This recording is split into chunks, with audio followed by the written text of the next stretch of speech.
Confusing problems part 1. ചില കണക്കുകൾ നമ്മളെ ആശയക്കുഴപ്പത്തിലാക്കും. അങ്ങനത്തെ ഒരു ജോഡി കണക്കുകളാണ് നമ്മളിപ്പോൾ ചെയ്യണത്. 1 മുതൽ തുടർച്ചയായ 21 ഒറ്റ സംഖ്യകളുടെ തുക കാണുക. 1 മുതൽ തുടർച്ചയായ 21 ഒറ്റ സംഖ്യകളുടെ തുക. ഒറ്റ സംഖ്യകൾ എന്ന് പറഞ്ഞാൽ നമുക്ക് ഓഡ് നമ്പേഴ്സ്, ഒറ്റ സംഖ്യകൾ ഓഡ് നമ്പേഴ്സ്. 1, 3, 5, 7, 9 അങ്ങനെ 1 മുതൽക്ക് തുടർച്ചയായ 21 ഒറ്റ സംഖ്യകൾ, 21 എണ്ണം. ഇങ്ങനെ എത്ര എണ്ണം?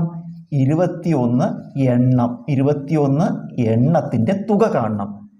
അപ്പോൾ 1 മുതൽക്ക് ഒറ്റ സംഖ്യകളുടെ തുക കാണാൻ, 1 മുതൽക്ക് തുടർച്ചയായ ഒറ്റ സംഖ്യകളുടെ തുക കാണാൻ നമുക്ക് എത്ര എണ്ണമാണോ അതിൻ്റെ വർഗ്ഗം കണ്ടാൽ മതി. 1 മുതൽ തുടർച്ചയായ ഒറ്റ സംഖ്യകളുടെ തുക കാണാൻ, 1 മുതൽ തുടർച്ചയായ ഒറ്റ സംഖ്യകളുടെ തുക കാണാൻ, ഓഡ് നമ്പേഴ്സിൻ്റെ സമ്മ് കാണാൻ നമ്മൾ എന്ത് ചെയ്താൽ മതി? എത്ര എണ്ണമാണോ അതിൻ്റെ വർഗ്ഗം. ഇവിടെ എത്ര എണ്ണ? 21 എണ്ണമാണ്. അപ്പോൾ 21ൻ്റെ സ്ക്വയർ കാണുക. അതായത് 21 × 21 = 441. അടുത്ത ചോദ്യം, 1 മുതൽ 21 വരെയുള്ള തുടർച്ചയായ ഒറ്റ സംഖ്യകളുടെ തുക. എന്താ വ്യത്യാസം? ഇവിടെ 1 മുതൽക്ക് 21 ഒറ്റ സംഖ്യകളുടെ തുകയാണ്. 21 ഒറ്റ സംഖ്യകളുടെ തുക. അപ്പം നമ്മൾ എന്ത് ചെയ്തു? എണ്ണം 21 ആണ്, 21ൻ്റെ വർഗ്ഗം കണ്ടു.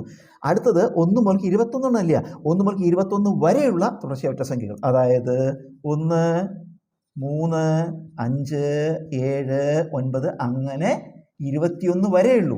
21 വരെയുള്ള ഒറ്റ സംഖ്യകളുടെ തുക. അപ്പോൾ ഒറ്റ സംഖ്യകളുടെ തുക എപ്പോഴും എന്താണ്? ഒറ്റ സംഖ്യകളുടെ തുക എങ്ങനെയാണ്? എണ്ണത്തിൻ്റെ വർഗ്ഗം. ഒറ്റ സംഖ്യകളുടെ തുക എണ്ണത്തിൻ്റെ വർഗ്ഗം. ഇവിടെ എത്ര എണ്ണം ഉണ്ട് എന്നറിയണം. എത്ര എണ്ണം ഉണ്ടെന്ന് അറിയാൻ നമ്മൾ എന്ത് ചെയ്താൽ മതിയോ? എത്ര എണ്ണം ഉണ്ടെന്ന് അറിയാൻ ഇതൊക്കെ അവസാനത്തെ എടുക്കുക. എത്ര അവസാനത്തെ? 21. അതിൻ്റെ കൂടെ 1 കൂട്ടുക.